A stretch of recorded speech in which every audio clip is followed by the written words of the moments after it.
Today we are going to discuss about the preparing the patient to receive a complete denture. That is the mouth preparation in complete denture patient. We are covering this topic in detail. So it will take two lectures. It might take three lectures also. So we will start today by contents in which we are going to cover introduction, preparative examination, that is initial and secondary, methods to improve the patient's denture, foundation, non-surgical methods, uh, rest of rest for the denture supporting tissue, and occlusal and vertical dimension correction of the old prosthesis. Good nutrition, conditioning of the patient musculature. Then we are covering the surgical methods in which basic prosthetic surgical procedure, conclusion and references.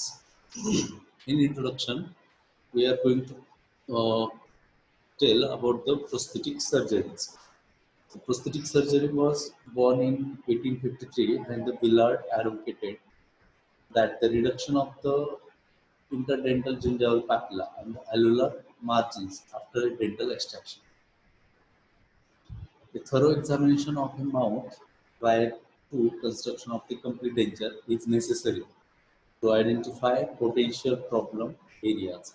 The determination of whether a surgery is necessary, uh, that examination plays an important role in successful patient management. Many conditions such as tuberosity, interference, sharp bony ridge, projections, bony protrusions, and soft tissue deformities should be corrected prior to denture construction to improve the treatment prognosis and reduce the number of post-insertion adjustment. Early identification of the potential problems areas can be made with the aid of mounted diagnostic cast, intraoral radiographs, and panoramic radiograph. The goal of the prosthetic surgery is to modify the oral environment to render it free of disease and to make its form and possibly its function more compatible with the requirements of the complete dental variants. The procedures designed to optimize the retention support, stability, and comfort of the prosthesis by the selective modification of soft and hard tissues.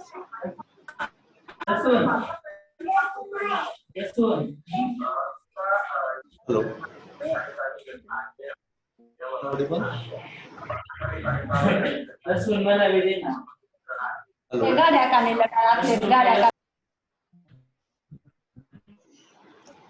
Preoperative examination. The next goal of the preoperative examination is to determine the realistic treatment based on the age of the patient, its physical and mental status, and his individual need. Before any surgical or prosthetic treatment, a thorough evaluation outlining problems to be solved and a detailed treatment plan should be developed. Initial preoperative examination include the past medical history, current medical status with the particular attention to allergies, drug, idiosyncrasies, medications, hemorrhagic or systemic disorders, which would require a hospitalization. During the patient evaluations process, the particular attention to the patient's chief complaint and concern is imperative.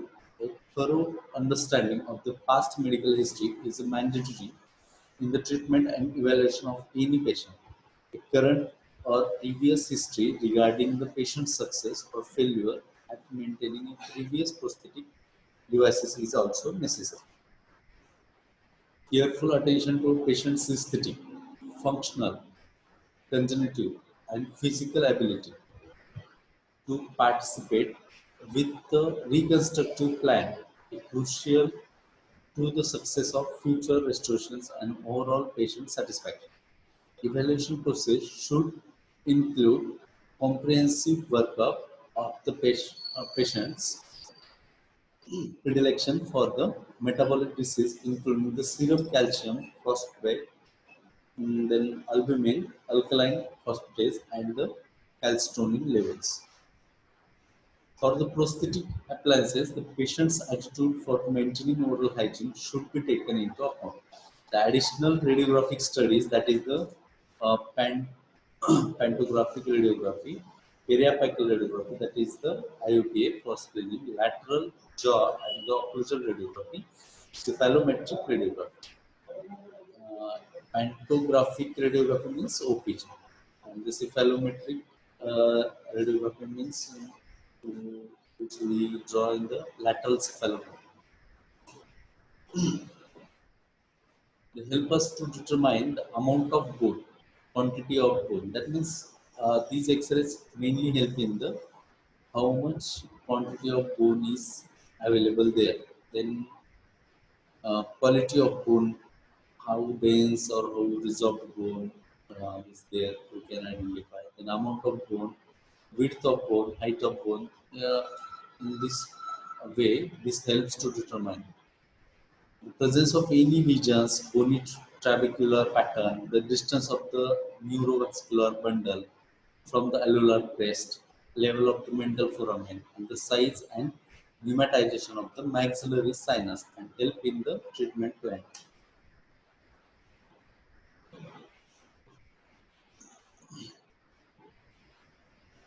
Secondary preoperative procedures. The patient frequently have oral tissues which have been distorted and abused by their existing malfitting prosthesis. Attempt to treat these conditions non-surgically often become the diagnostic procedure in themselves. Now, methods of the treatment to improve the patient's denture foundation. There are various methods in which we are going to cover one by one. The first one is the non-surgical method, then second one is the surgical method, and third one is the combination, that is using the non-surgical and surgical methods. A treatment plan calling for the surgical correction should be made only after the alternate non-surgical approaches have been considered and evaluated. Uh, in this slide, we will see the pre-prosthetic surgeries can be done with the oral and maxillofacial surgeon and prosthodontist. The non-surgical methods are mainly risk for the denture supported tissue. Then second one is the occlusal and vertical dimension correction of the old prosthesis. Good nutrition is also the one of the main important non-surgical methods for edentulous mouth preparation. Then fourth one is the conditioning the patient's musculature. Rest of the denture supporting tissue, which is achieved by removal of the denture for 2 to 3 days or 48 to 74 or 72 hours. Then temporary soft liners can be used, and then a regular finger or toothbrush massage is given to the tissues. Then tissue conditioners, the soft, resilient materials commonly used as a soft temporary liners, serve as a shock absorber. Widely used in dentistry to manage mal. Uh, these are mainly widely used in the dentistry to manage a multitude of the patient problems and for various clinical applications, which is available as a powder and liquid, preformed sheets of the acrylic gels. The composition is powder contains mainly polymethyl methacrylate, that is PEMA, or its copolymers. The liquid contains mainly the ethyl alcohol, that is solvent, aromatic esters, plasticizers 60 to 80%, that is dibutyl phthalate. The mechanism of action, uh, which is related to viscoelastic properties. combination of both viscous fluid and the elastic solid behavior. The mixing powder and liquid, the alcohol or plasticizers mix diffuses into the swellable acrylic beds. The gelation involves the entanglement of the outer polymer chain of solvent beds. The mixed undergo gelation uh, to form a tacky gel with a high cohesive property. The viscous behavior allows adaptation of gel to inflame or irritate mucosa underlying the denture, which greatly improves the fit of the denture. After an initial easy flow, the gel becomes highly viscous and its flow is affected by the magnitude of the load applied on the denture. The viscoelastic and elastic properties of the tissue conditioners result in an even distribution of the load on underlying mucosa, a cushioning of the cyclic force of the masturbation. In this slide, we will learn about the technique in the use of tissue conditioner. In first picture, check the patient's mouth and denture. Remove the misfitting areas with the burr, clean and dry. Then optional technique is the apply the coating agent on the areas where the strong bond is needed. Then dispense the powder 1 unit and the liquid 2 unit into the rubber cup. Mix for 30 to 60 seconds until the mixture become creamy. Then apply the mixture to the prepared denture and seal it in the mouth. Then remove the denture from the mouth after about 5 minutes. Trim off the excess with the sharp instrument and rinse and dry. Coat the reliant surface with a coating agent to increase the longevity and dry the coating. The optional technique to improve the marginal seal coating area can also be applied to the GC tissue conditioner. Then remove GC tissue conditioner can be peeled off by the hand. Use a sharp instrument for birth to remove the area where the coating agent was used as a bonding agent. And for tissue conditioning process, repeated every 3 to 4 days until the healing completes, which is given in the Brinkler book.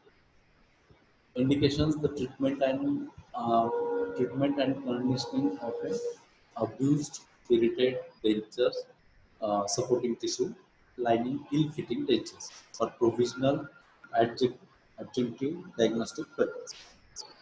Indications: the temporary relining of a immediate denture or immediate surgical springs, temporary obturators, then tissue conditioning during implant healing and functional impression material.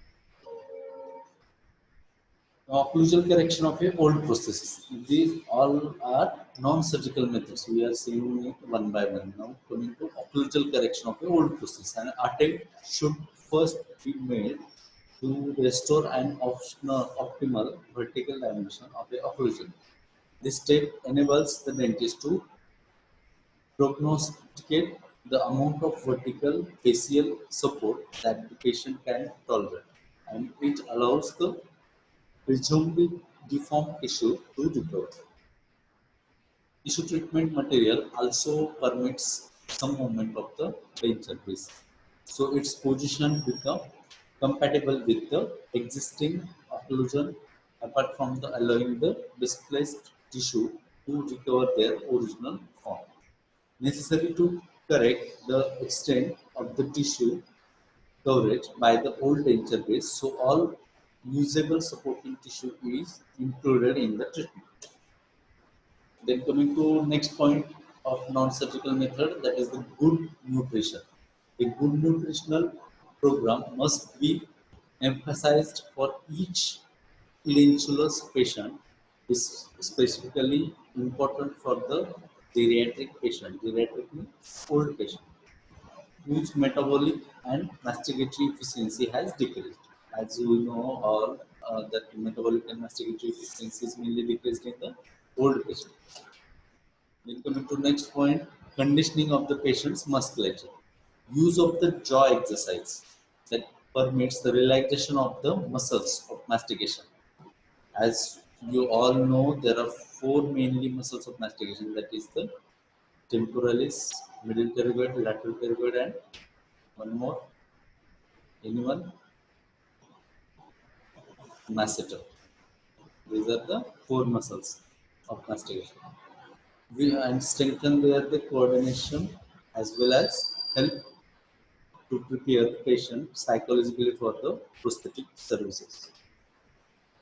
If at the initial appointment the dentist observes that the patient responds with the difficulty to instructions for the relaxation and coordinated mandibular movement, a program of mandibular exercise must be prescribed. Booth's series of stretch relaxation exercise. This is the mainly exercise which we taught to the patient. A patient is instructed to open wide and relax, to move the jaws to the left and relax, to move the jaws to the right and relax, and to move the jaws forward and relax in the series of movement. That is, Hughes has explained that patient is asked to open it wide and then relax. Then move the jaw to the left and relax. Then move the jaw to the right and relax. That is, uh, patient is asked for the eccentric movement and centric movement. Then to move the jaw forward and to relax in a series of movement. Which results to be expected are the for the patient to able to follow the prosthodontist directions in the moving the jaw to centric relation and the desired eccentric relations. Then coming to surgical methods. Pre-prosthetic surgery, the surgical procedures designed to facilitate the fabrication or to improve the prognosis of the prosthodontic care. This definition is given in GPT 2005. The alleloplasty or alveolotomy means the surgical cutting of the bone frequently used to describe the smoothing, leveling, or altering the external contours of the bone. That is given in the GPT 2005. Then coming to objectives and goals, the correcting conditions that uh, preclude the optimal prosthetic function. The localized or generalized hyperplastic replacement of the resolved ridges, epulis fistulatum, papillomatosis, unfavorably located frenular attachment, then pendulous maxillary tuberosity, bony prominences, undercuts and ridges. Then discrepancies in the jaw size relationships, pressure on the mental foramen, enlargement of the denture bearing areas, vestibuloplasty, dejugmentation, provision for placing the tooth root analogous by the means of the osseointegrated dental implants. The aim is to provide the adequate bone tissue support for the placement of RPD and CD, provide a adequate soft tissue support, elimination of the pre-existing bony deformities, that is tora and prominent myeloid ridge, correction of the maxillary and mandibular relationship, then relocation of the frenal attachment, relocation of mental nerve, and establishment of the correct vestibular depth, then elimination of the pre-existing soft tissue deformity, that is fibrous hypoplastic tissues, and after that there is classification of the surgical procedure. The basic prosthetic surgical, pre-prosthetic surgical procedures are the removal of the tooth, that is erupted, unerupted, partially erupted, root stumps, and cyst. Then second is bony recontouring of the alveolar ridges, that is simple alveoloplasty associated with the removal of the multiple teeth, intraseptal alveoloplasty, maxillary tuberosity reduction, buccal exostosis and excessive undercuts, lateral palatal exostosis, myeloid ridge reduction, genital tubercle reduction. Then tori removal, maxillary tori and mandibular tori. Then soft tissue procedures, that is maxillary tuberosity reduction, mandibular retromolar pad reduction, and lateral palatal soft tissue.